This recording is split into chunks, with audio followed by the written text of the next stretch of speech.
Hi, I'm Marc Sumner, CEO and founder of Robertson Sumner. Welcome to the Channel Chat podcast, where we will share learnings, best practices and failures with some of the biggest names in the IT industry, all with the simple aim of being the go-to place for IT sales professionals and managers to learn from others with the ultimate goal of maximising performance and growing the channel.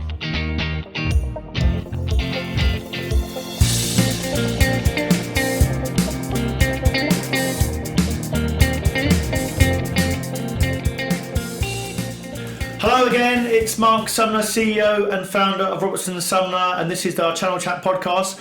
I am privileged today to have Nigel Dunn with me. Good Jabra. afternoon.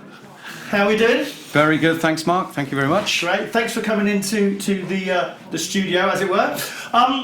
Nigel, obviously we've met before, and I know your background, but for the listeners that haven't heard your background, give us a bit of background of yourself and Jabra UK?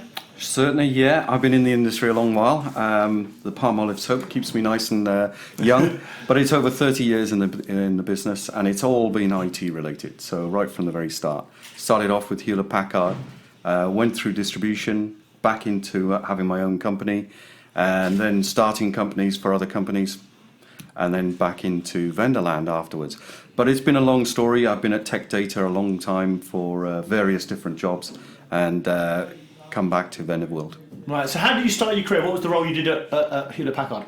I started as a graduate trainee in HP, funny enough, and at the time when there weren't that many jobs around, and I remember walking into my physics tutor's room and said, I'm going for an interview with a company called Hewlett Packard, who I genuinely thought were accountants. And he said, oh no, look, this reverse notation device, which was a calculator in my eyes, he said, this is really weird, have a look at it. And he explained it to me, and the first question I was asked at the interview was, here's the device, explain it. And so I got the job. Simple.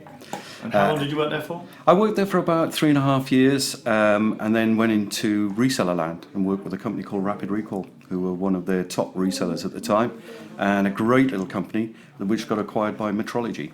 Yeah, Metrology Distribution, yeah. Yep. Okay, and that was still in the sales role, you still did that out?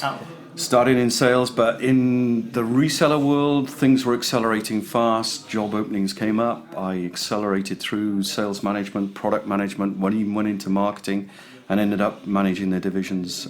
So I started up, in fact, in the early days, a company called Rapid Winners within it, which was the very first HP LaserJet distributor just before West Coast. Really? And what was the challenges doing sales in those days when you first started out? Oh, there were lots of challenges. Number one, you drove everywhere. You didn't have phones in your cars in those days. Communication was the biggest problem in sales. It really was, keeping in contact with your customers. Everything was done by fax. We didn't have all of the facilities that we have these days. It was very rudimentary on email. So communication was the biggest problem, and that meant you had to go almost sequentially from customer to customer. You couldn't deal with multiple customers at the same time. And I found that quite hard, actually. Right. Whereas now, you can send out an email and reach 50 of them in one go, or do a webinar or a podcast. It's completely different these days. And so after that, where did you move on to then Tech Data, was it, after that? I worked at the fledgling Tech Data, which was frontline distribution. They then morphed into Computer 2000 when they were acquired. And I did managing a division at that company. That was great fun. Those are the days of John Weatherhead and Nick Harding, Alan Mack, Graham Watt. There were so many industry names there at the time, and it was a great learning ground. Friendships I've never ever lost. And distribution, no matter what everyone says, they say it's the low margin side of the business. You become a businessman overnight. You have to manage all the spinning plates. It is the greatest way to learn how to run a business. So it was a great training for me. Yeah, because not normally someone would sort of start in vendor, then go to reseller, then go into distribution, would they? They normally start the other way around, go to distribution and come up. Everyone thought I was descending the ladder. Your career's going down, it started. I never looked at it like that, funny enough. Now that you mentioned it. No, it wasn't actually. I felt that as you went down, I'm saying it now, down, as you went into those particular things, you learned more about how things were done. You learned more about vendors, what they wanted from you. You weren't about margin, stock. You learned about inventory turns. You learned about return on capital employed. These things were complete new to me. I was a scientist by training. I was a salesman. None of these things resonated to start with, but by the time you've been a few months in the job, you certainly learn how to run a business. And yeah, it's great learning ground, and the people you meet, just phenomenal. And so you started as a graduate sales, and then you touched on it. You said you moved into marketing at one point. Is that right? Yeah, I did. What prompted that? It seemed like a good job at the time. That was with Rapid Recall, and it wasn't a good move for me. No, I couldn't even proofread, let alone actually do marketing. It's like every salesman, Mark, is that we all think we know something about marketing. And so when the job came up, I thought, what's the worst that could possibly happen? Well, I wasn't very good at it. That was the first thing. Right. So I got out of it after about a year, and it wasn't a good year for me. Really? No. And so after marketing, is it management or where did General management then. So you're managing divisions. So you had sales, marketing, technical people working for you. And again, it was my first real managerial jobs. Running the P&L of that little division was actually tough work. It was a real grounding. That was first at a reseller and then going into distribution. And you learn very quickly that despite all the numbers and the inventories and all the things that are going on around you, the people might drive the business. And it's the biggest lessons you learn all the way up through management is always go back to the people, because that's how you do business. So your first trip into management, what was the challenges you found there into your first management job? Well, this goes back a long way, and if you remember Digital Equipment Company, they were going through all of the fantastic growth that they had, and we as a Rapid Recall, we were their biggest distributor. We were doing exceptionally well, and then they changed the rules. Overnight, they said they're going into green space, white space, and I inherited this little division where the sales were plummeting, absolutely plummeting. Everything we were doing was in the wrong area, and it was the worst nightmare of my life. You just see all the graphs going down, people upset, you're having to make redundancies, and then you saw really clever guys who thought they could have a chance in this kind of marketplace come up to the top. So there was a guy who worked for me at the time. He was a young, aggressive sales guy, probably the best I've ever seen. Really? And he decided to move out of the business and start his own company eventually. And he became Ultimate Computers, and that was Max McNeil. So you saw the guys rise to the top. And to this day, he remains a distant friend, but he's gone through the roof. So you see people come up from these sort of things. One of the guys that worked with me at that time when we started a business together was a guy called Scott Dodds.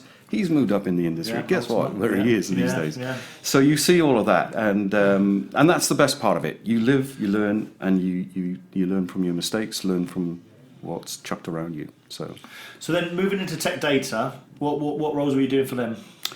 Generally general management, so I was managing divisions within tech data.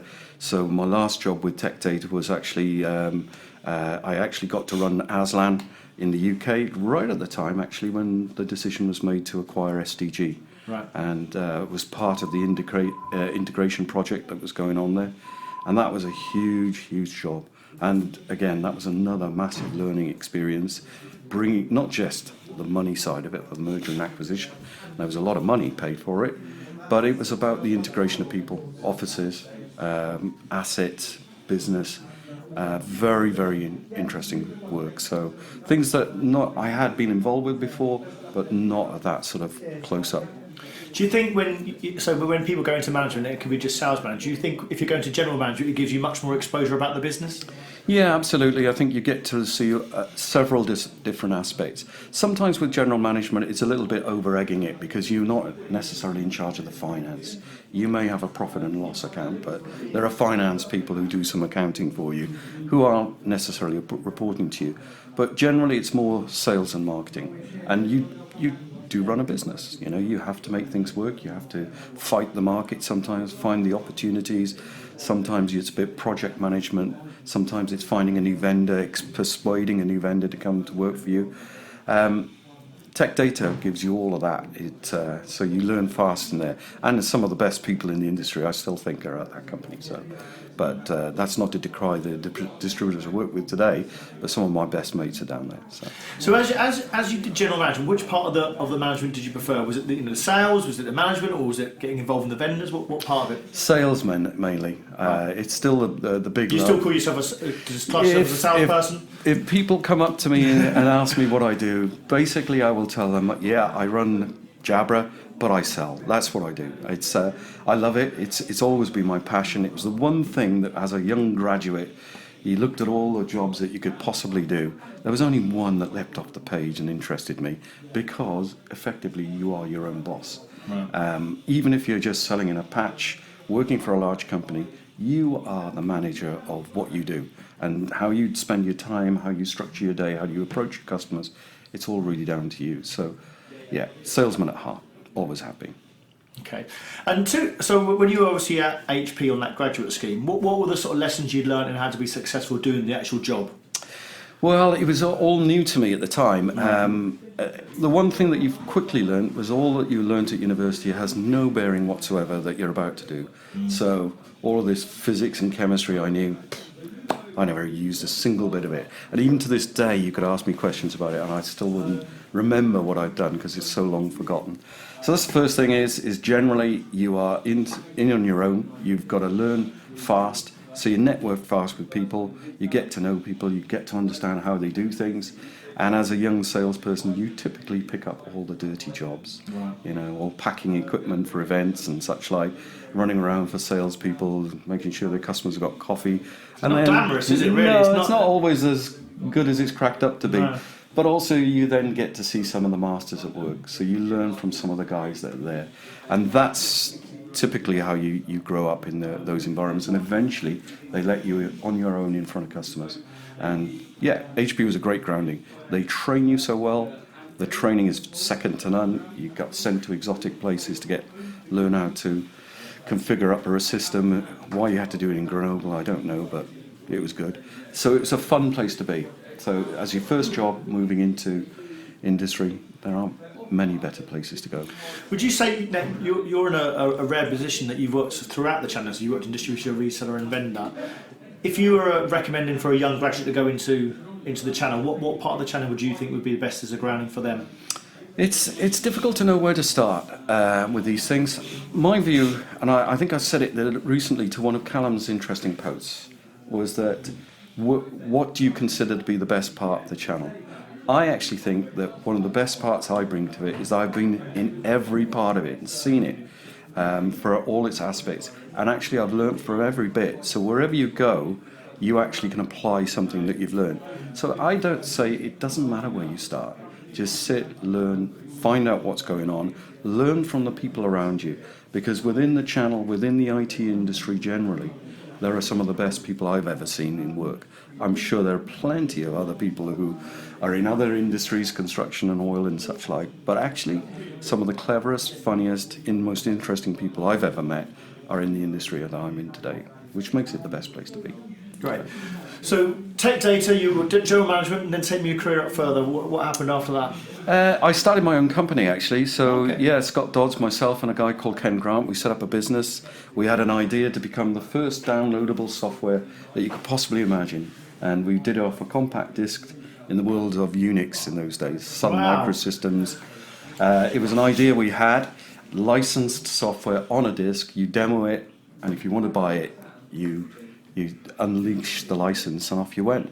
And it was the precursor to downloadable software. So we saw a gap in the market. We got investors through P&P and the board there. They put some money into us and we put some of our own money in. And as fast as it was becoming successful, the problem was that we were being asked to provide hardware as well as the software. Right. And of course that put us in an interesting dilemma where the first major deal that we had was actually with the Bank of New York, and we had to supply all the hardware. So we had to go and sell the company early, which was a shame, because we came away with not a great deal, but by God, we learnt a lot. And of course, P&P, who bought the company, actually got themselves the precursor to the downloadable software era, so they could see the business model, which was good. And we learnt a lot. Scott went into Compaq, and I went back into tech data, interestingly. So how did a small business like you get, you said a potential deal with the Bank of New York, how would you get awareness to get a customer like that? That's where Scott came in. He was really good at that, and he got us credibility in the bank early on. We talked the software. The software is something that they wanted. I had the connections into Sun Microsystems through all of the people that I knew from previous times, so we had an advantage. We knew what we were talking about, first of all, and dare I say it, we were reasonably good at what we did. So we persuaded against all of the Morse computers, all of those guys who were out there with big guns, and we actually won the deal as a result of it. But I'd say that's where Scott was a class act, so I just cleaned up behind him. Would you say that obviously those days are obviously relationship? Well, they're still key now in today's world, but relationships and connections are key. If you've got a young graduate coming into the market now who has no relationships, no one knows him, he's almost anonymous in the market, how does someone like that, do you feel, get a name for themselves? The most important thing that I've learned over all time is always be true to yourself. The most prolific salespeople are people who never ever step outside of who they are. Right. So if you look at some of those quality people, I mean, Scott was a good example of it. Max McNeil, as I said, was probably one of the best I've ever seen. They never got ahead of themselves. They always were honest with people, they understood people, and they never really stepped above all of that. Dare I say it, never talk bull with a customer, because it always comes back to haunt you. Never over-egg the situation. Just be true to yourself. And I think that's where relationships start. And if you're a young graduate, be yourself. Don't try to be someone who you can't be just yet when you haven't got all the skills and the knowledge. But be yourself, because people will always accept people being themselves and being honest. With your view in the market now, so when you started as a graduate, I'm guessing it was telephone based or calling up and using the phone. And yes, the phone was invented in those days. Meetings. But what's your view on it now about getting through to people like decision makers? So there's an age-old debate about new techniques and old techniques. People still say calling up, new business over the phone, or do you think it's more about now social engagement and putting content out there? As a fellow social media expert here, Mark. We're quite prolific on LinkedIn, and I must admit LinkedIn has transformed the whole marketplace and some of the dialogue you have with customers. When I had a consultancy business before I went back to tech data, 40% of all the business I did came from LinkedIn. And 40%? 40% of all the contracts I had. And inbound new logo inquiries? New logo inquiries, companies coming in from Israel, from India, from Canada, from America.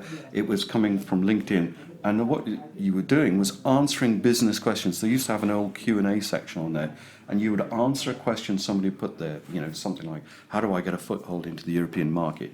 And if you gave a structured, honest, sensible answer, they get attracted to you. The next thing you know, you get a contract. Really? So I think social media and all of that is an essential weapon in the whole thing. But I still think, never be afraid to speak to a customer. And in fact, the differentiator these days is to pick up the darn phone and talk to a customer, because most people are trying to avoid it. They're trying to invent ways in which to think that there is no other way of doing it. But, a video call, a conference call, still to this day, human contact still will drive the relationship. You can't send an email and create a relationship. It's simple as that. So I still say people are afraid of cold calling these days, and I understand why that is, because I've done a lot of it myself. And I've even done some of those old, terrible telesales programs where you stand up with all the energy. Yeah. But actually, and I get really cheesed off when people call me up, I have to say these days, because most people are calling up on a bucket fashion. They haven't thought it through. They haven't thought what they're going to say, what the person at the other end does for a living, how they're going to motivate them. And dare I say that old elevator pitch, that thing where you've thought it through, not just read it off a script. We think this is the guy who runs that business, they're interested in that, this is what they do, this is what that might turn them on, and relate something that you've done directly to their interest that could pique their interest.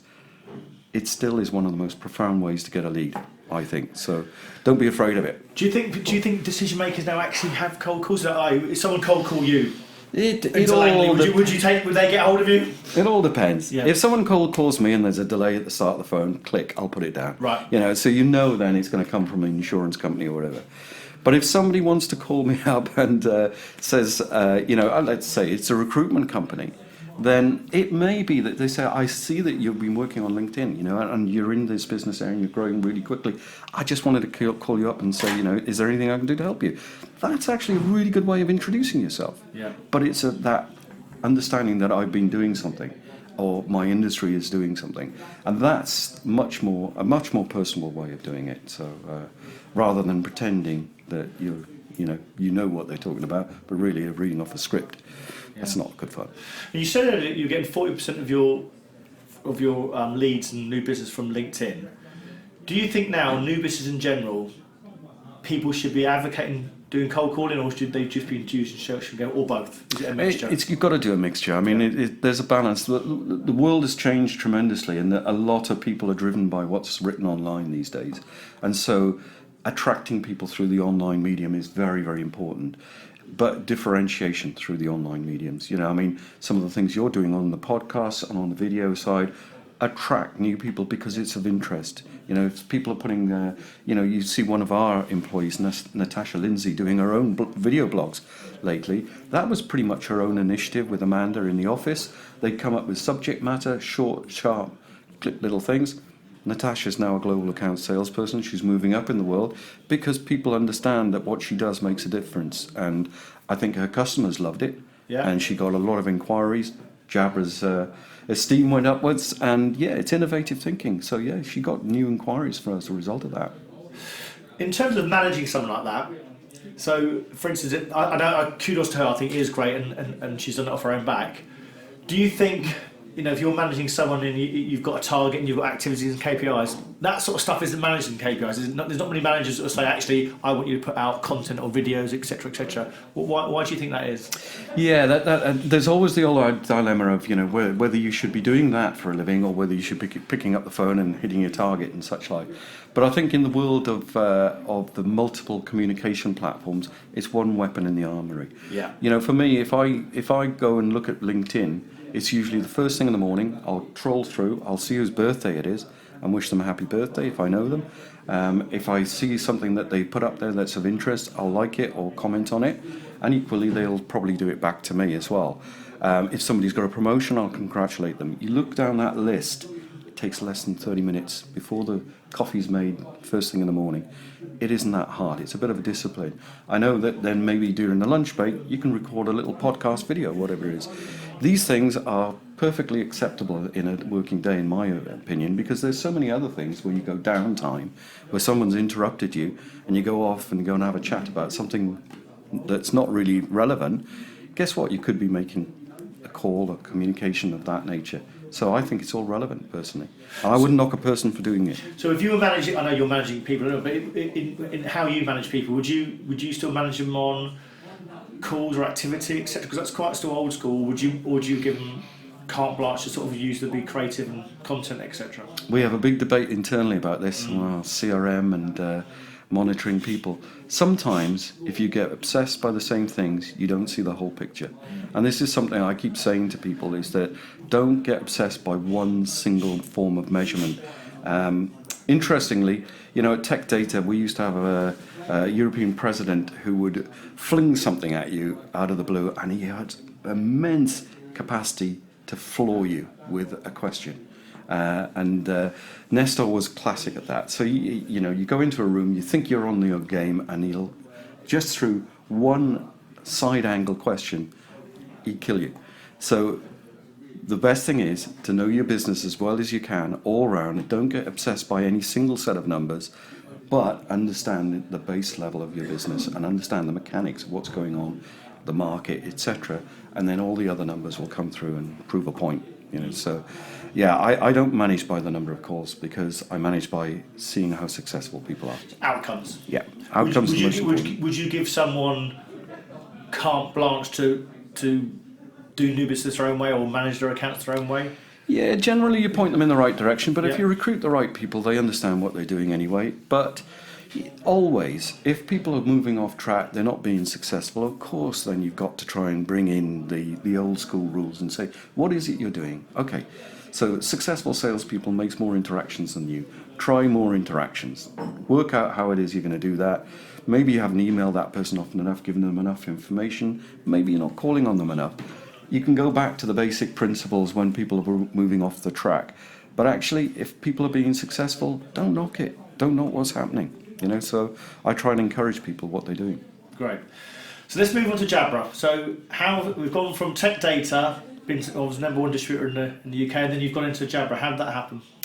It actually happened by chance. With the acquisition of SDG, I was worried about whether there was going to be the long-term kind of position that I wanted to be in. I was director of Aslan at the time.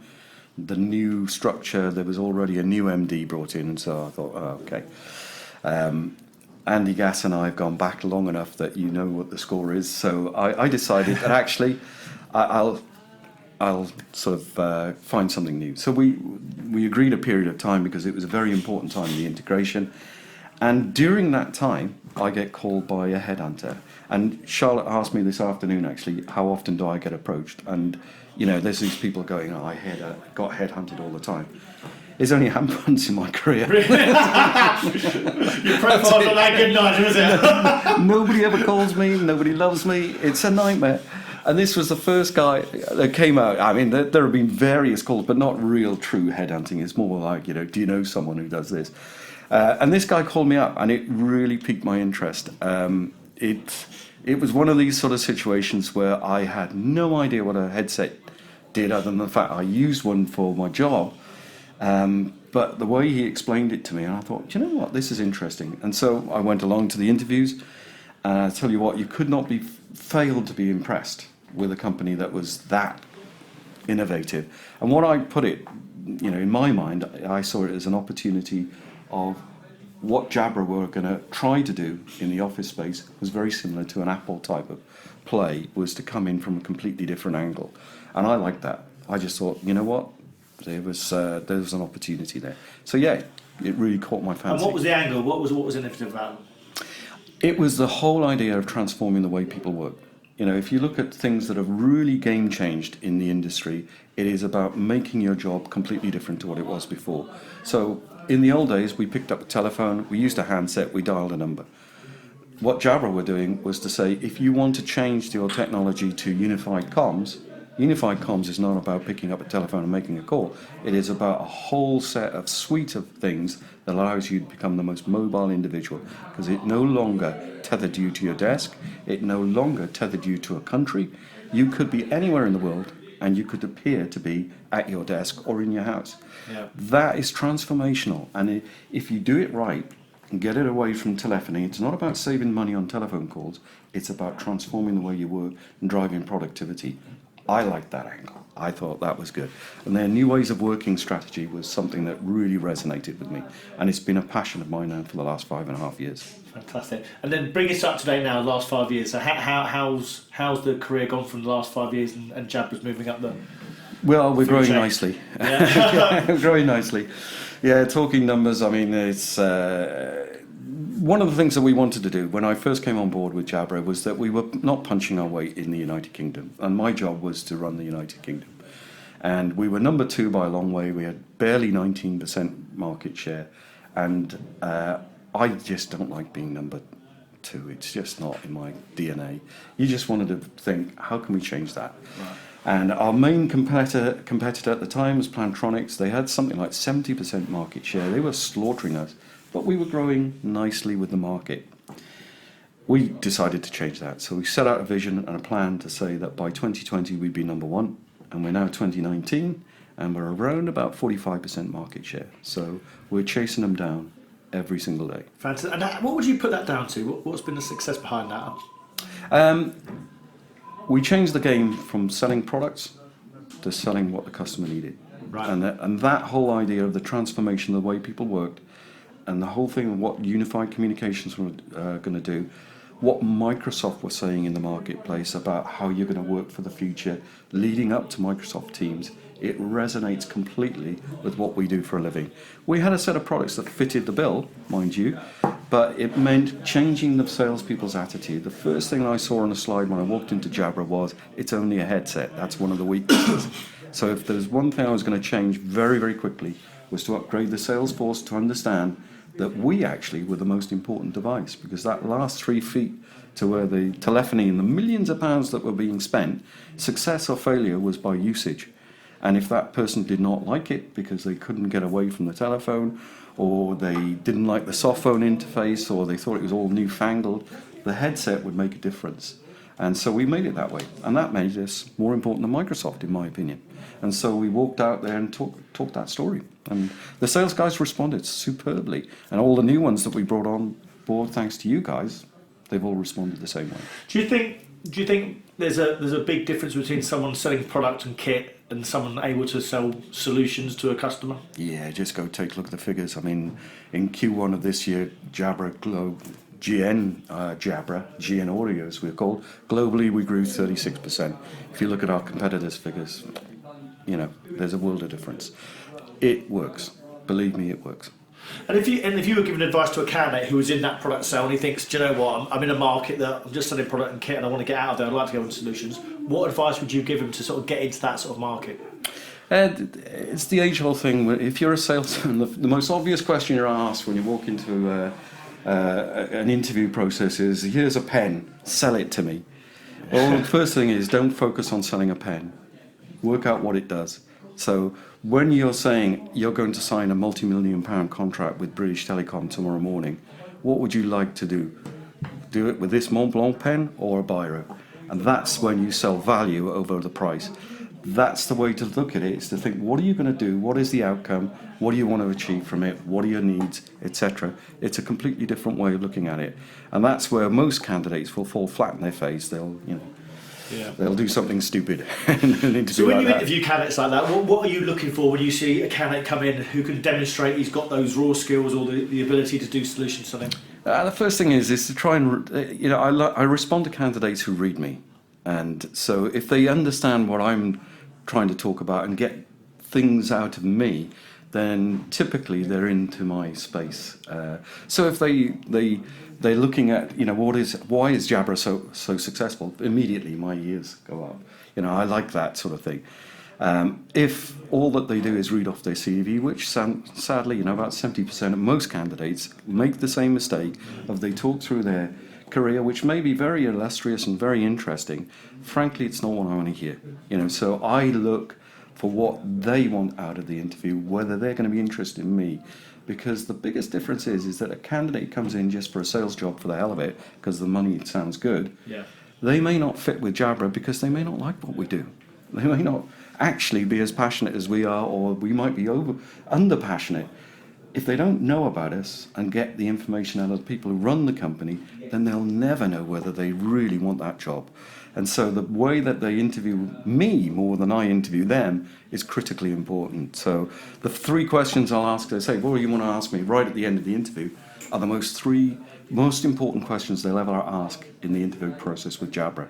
Because if they just say, oh, what's the CRM package like, or what's the money like, and blah, blah, blah, guess what? They're not going to float my boat. Yeah. But if they ask me something that either personally appeals to me or to the success of the company, then they're in the right ballpark. They should be interviewing you as well. Absolutely. Yeah. Good interviews when I feel as if I've been interviewed. Yeah. We give advice to candidates when they go to clients. We don't completely prime them, but we give them tips. Obviously, we're in recruitment, and we will say to them, do some research on the company, look at the latest news, have some bespoke questions that are interesting to the interviewer.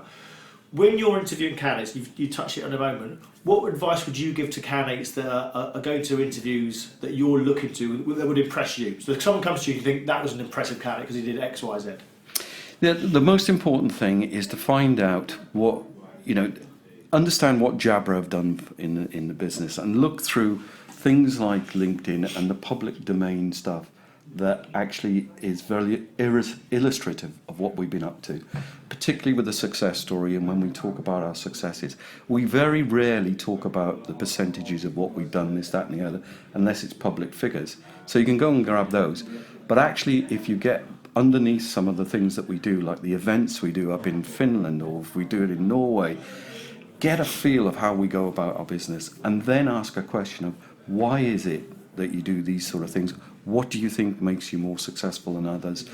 And ask the questions that really are passionate to us, because then you'll get the full Jabra story from me, and it might take then 15 minutes of your life, sadly, but generally it's the passion then that comes out for me. And usually you'll see then from the reaction of the person on the other side of the table, if their eyes start to light up, their ears start to prick up, their body language comes different because they like the story, then you know they're going to be a Jabra person. And you look for body language in an interview? I look for body language, I look for everything. Really? Yeah. I'm a terror. Body language in an interview? I'm a terror. I will ask people the most bizarre questions, because if I think that they're just, talking from their CV, I will just break up the interview. Very often I'll call it short. Really? You'll cut the interview I'll short? come to the interview short, and just say that. If you're bored, you're not getting what you want from the interview? Yeah. There's a famous one we did at Tech Data. I'll give you an illustration. We hired him in the end, by the way. Okay, so it was a good story. We were looking for candidates to be business manager or sales guy in EMC. We'd just taken on the franchise, and there was a guy who was experienced in it. And the manager who worked for me, a guy called Carl Douglas, a really lovely guy, now works, I believe, for SCC. And Carl said, he's a great guy, you've got to interview him. So we had Carl, we had the sponsor from EMC, who liked this guy, and we had the candidate and me in the room. And he gave me effectively what was on his CV. Very confident, very personable guy, but it was a long-winded drawl. And it went on for about, it was real sort of, well, I've done this, I've done that, blah, blah, blah. And I said, look, I've got to stop you here. I said, how do you think the interview's going? And he said, well, I think I'm doing really well. He said, I think it's all right. Yeah, that's right. And I said, absolutely crap. I said so far. Yeah. And I was fairly blunt with the guy. And I said, look, you just read off a script. You've told me nothing about you personally. You don't understand what it is we do. But I'll give you 30 minutes on the phone next Tuesday. And by then, you've got to impress the socks off me. If I looked at the faces to the guys on my right, they were crestfallen. What the hell did he just say? But actually, it brought the right thing out, because he was a great, great guy. And he came back Tuesday. We had a great conversation on the phone, and he really understood what I was talking about. He was brilliant. We brought him in, and he did a great job for us. So the story was good in the end. Yeah. But I have done that with interviews where guys, literally, I have to drum them out the door because they just don't get it. What's been the worst interview you've seen? I've had some bad interviews. I think I have curtailed interviews where people literally just, I'll say, what do you think, how do you think I'm reacting? And they'll say, I think you're pretty good. Or even worse, people will start and come with their success stories and say, successive months I've been top salesperson, whatever. And you ask them a question when you want to put them off balance and say something like, okay, tell me what was your take-home pay in the month of April this year? And put them on the spot. Absolutely. And you will find most candidates who never really are that successful will not know. They will not know. And I've found it, sadly, to probably at least 70 to 80% of people get flustered, and then they start with the lines of bull that you can very quickly detect. That, okay, so if you didn't earn it then, how were you so successful? How did you do that? You went to President's Club, etc., etc. And you suddenly realize, okay, so you were 6 months into the job, you went to President's Club. Was that luck? You ask the questions to floor them. Because the best candidates, when they're under pressure, will work their way out of the problem. Yeah. They will either turn the table on you, or they will be confident, or it's not bull. And they can back up what they say. Yeah, they can back up what they say. And they work under pressure. And it's under pressure, actually, is when we're all in the sales environment. We all get under pressure. We've got to work it out for ourselves. Even in a very short phone call that sometimes goes awry, you have to rescue the situation as fast as possible. It happens day in, day out. If you can't do that for a living, you're never going to be a good salesperson. What would you recommend to candidates? We get this a lot. We will challenge candidates on their success. They might say, well, I'm 150% target for the year. What's your P60 say? 45k, and their OTE was be 90,000. Yeah. So we do get that a lot. What would you say to candidates that haven't been successful, maybe there's mitigating circumstances, but are trying to bend the truth to show they're actually better than they are. What would you say that? Is honesty always the best policy, or should they be trying to paint themselves in the best possible light? Be true to yourself. So the first thing is that, look, if it doesn't say on the P60, someone's going to find out fairly soon, is the first thing. The second thing is that it could be that they've been in the wrong job. You know, there have been classic cases where I've had people who we put in the wrong job, you put them into another job and they flourish tremendously, you know. You've just got to understand that if you are going in there and you want passionately to do that job, show that you want that. You've got the passion to do it. You've got the skills that you think of there. You may not have been as successful as another candidate. But if I can see the attitude and the positivity there, do you know what? It means more to me than what's written on the piece of paper. So I think that, again, be true to yourself, be honest with yourself, and then paint yourself in the most positive light. The worst thing you can go in there is to say, well, I've never achieved a target and the reason is I'm rubbish. Guess what? That doesn't get you very far. But it could be that your passion is something completely different and it may align with what we're doing. So never write yourself off in these sort of situations. And by the way, I'm always quick to tell candidates, boy, have I failed in my lifetime. Big time, several times. You know, when I've had my own businesses, I can't say that I've won big time, otherwise I'd be driving expensive cars out there. But you know, you live and learn. Failure tells you a lot of things in life, and the best people who fail go on to live a better life because they have failed. Those who have had this golden period of success, they'll never know failure when it's going to hit them straight in the face, because it will do someday. No, absolutely. Now, so let's go and talk about the market in general. So Softcat have broken the £1 billion revenue last year. Their first half-year results have come out, 28% growth. And Graham Watt's been quite bold about what he thinks the market is. So he said he's never seen it so good. What's your view on the market at the moment, 2019, and where it's going? I grew up with Graham Watt. I taught him everything he knows. So that's the first thing. Now we spent a lot of time together. Graham is he's a clever guy. And by the way, I don't think there could have been a better replacement for Martin at that top position. You know, he's got that pedigree in life, but he's got that young outlook on life still. He's got a wicked sense of humour, fits so nicely with Softcat. Softcat is an amazing company. You know, it probably is, at the moment, last year they were our reseller of the year in terms of growth. We work incredibly well with them, but there's a passion and an energy around that company and a formula that they repeat and do with fun and an energy in their eyes like no other company I know. That formula will only go as far, of course, unless there's something underpinning it. And underpinning it is a really good quality engine of high quality people, good process, clever people who know their business. I think they stand out at the moment in the industry. Then there are a number of other resellers who are doing a great job as well. But the industry is good.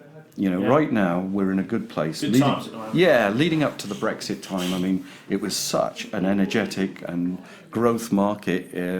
It wasn't like spearing fish in a tank, but it actually was a good time to be in the industry if you're good at what you do. You have to be good at what you do, and I think that the likes of Softcat are market leaders for a good reason. I think Jabra the same. Yeah. We're doing the right things, we're executing the right way, we have the right plans, and we have the view on what the customer wants. And I think that while Softcat keep doing that, they're going to be brilliant. But I think there's lots of opportunity for others out there, and others are doing awfully well. Yeah, good time for the channel at the moment. It is a great time for the channel, yeah. Disties and resellers doing really well for themselves. Great. We brought out a Battle of the Benefits white paper about a month ago, when we interviewed everyone about what they thought the most important benefit was for them. And what came out straight ahead of everything else was the number one was flexible working. What do you think about that? Do you think that's a necessary requirement now for companies to do or offer? Considering we sell on the transformation and new ways of working, it's right in our heartland. Yeah, look, I think that flexible working and understanding how people work for the future and how they're going to be productive is understanding that the work-life balance, the whole way you work, has changed dramatically. It's no longer 9 till 5. We're not purporting that people should be working beyond those hours, but actually if you get the balance right, you can work from anywhere, anytime. And that's very different to the old days. So the old days, your life was fairly sequential. Now you You can email people in your downtime for 5 minutes, and guess what? You can get back to looking after the kids as well.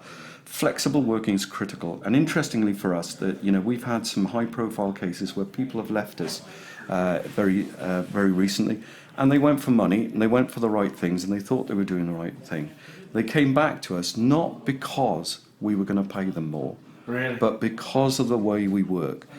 We're a quite family-orientated company. We look after each other. If someone's going wrong for somebody's life, we help them. We don't stand back and let them drown in it. If someone's unhealthy, we help them. We had the dreadful case back in 2016 when Fahad died, and it was the single biggest challenge I've ever faced in business. It was a popular member, 28 years of age. A guy died. Unfortunately, it hit us all. He was a popular member of the team. He wasn't just the UK team. He was known throughout the globe at Jabra. It hit us very badly. But what happened was we all galvanized around each other. We all look after each other. It was a very solemn time. We all went to his funeral. We all celebrated his life, and we still do. Every single day, we still remember this guy. I still get emails on his email address. It's amazing. You can't forget him. But it's because he was Jabra. He was through and through. And we still say that up in heaven somewhere, there are probably a lot of angels wearing our headsets. Because Jabra never stopped selling. Fahad never stopped selling. And in fact, he unfortunately passed away in October of the year. He was already over target, and he was still our top salesman at the end of the year. That's the kind of guy he was. Wow. He was a wonderful guy. But it was that whole thing, that's what makes a special company, is that flexibility, but also that family atmosphere of looking after each other. There's no amount of benefits you can pay that can pay for that. There's no amount of salary you can pay for it. You either have it or you don't. And I think, at Jabra, it's one of the most special things of what we do in a company. Great. One of the other white papers we've got, a salary survey, we said 74% of people don't know in sales, don't know when the next pay rise is coming from, or it's not linked to their target. Well, what do you think about that? Do you think that's good, or do you think it's prevalent in the market? It's very prevalent, really? Unfortunately, yeah. Most companies budget on the same principle, which is, okay, we take our overheads, our OPEX, and we increment it by a certain amount, percentage. Very often that does not coincide with the level of sales increase that they may desire from people. So the feeling is that the more successful the salesperson, the more they'll drive the commission plan, and therefore the base salary is less important. That holds true only for a certain time. After a while, then you only need one bad month to make it feel, but more importantly, it's making the people feel more special as well. Most companies fall into the same trap, Mark, and it is unfortunately the way we all budget in life. So it's prevalent in the marketplace. Yeah, because we'll get candidates in the market come to us and think, well, I've been on my basic salary of 35. I've been there 5 years, but I'm not getting a basic salary. And all I've been told is just hit targets and earn more commission. But he's actually got no idea how he can actually get even a 2 or 3% pay rise. Yeah. The feedback I always get is it doesn't seem right, because for us, we have it linked to target. If you hit a target, you get an automatic pay rise here. So you can get pay rises whenever you want here. Oh, but, we'll all come and join. Yeah, we'll come here. But in other words, what do you think is going to be addressed by that? If 74% of people are worried that they don't even know, it could be 1 year, it could be 5 years, they don't know when they're going to get this pay rise. The bigger the company, the bigger the disconnect on this one. You're lucky. You're in a great position where you're a fast-growing company with a relatively small but growing very, very well, and you can be very flexible on this. There'll come a time when you'll probably have a CFO that will tell you, we need to budget properly, and it is different. So yeah, we fall foul of it. Unfortunately, we're a big stock market quoted company. We have to go to the stock market and say this is where our remuneration is going to be this year, and we drive the best part of our sales and money through the commission plans, which can be pretty generous. So yeah. Okay, great. So a couple of quick fire questions before we end the podcast, Nigel. If you were 21 years old again and you met yourself, what bit of advice would you give to yourself? That's a really good question, actually. I think the biggest piece of advice for me was I got married at 35 and we had our first kids a lot later than that. Don't delay what is most important in your life. If you want to do something that's really important to you, go out and do it. Okay, if you want to travel the world, go do it. If you want to see a different job, Graham Watt and I just joked the other day at Ali Pali. He said, "Oh, you've been at Jabra 5.5 years." He says, "That's longer than usual." And I said, "Well, yeah, but I tell you what, I have had so much enjoyment of the career that I've had. I wouldn't change it for a world. But at 21, I would have learnt this: is that if I didn't do a gap year, I wish I had. Things like that." Just go do it. Don't delay anything. Yeah, don't delay it. Just go. If you want to get married, have kids, go do it. Get on with it. The last couple of questions. What's changed in the industry over the last 30 years since you've been in? What's been the biggest change, do you think? I think it's communications. Communications has driven this industry, and we're all doing it differently, and I think it's for so much the better. Okay, great. And my final question I ask everyone who asks this podcast, what's the one piece of advice you'd give either a contributor or a manager, sales manager, looking to make a name for themselves in our industry? What should they be doing? That's a really good question, because lots of people now will default to go and get a Twitter account and stick some funny videos on there and all those sort of things.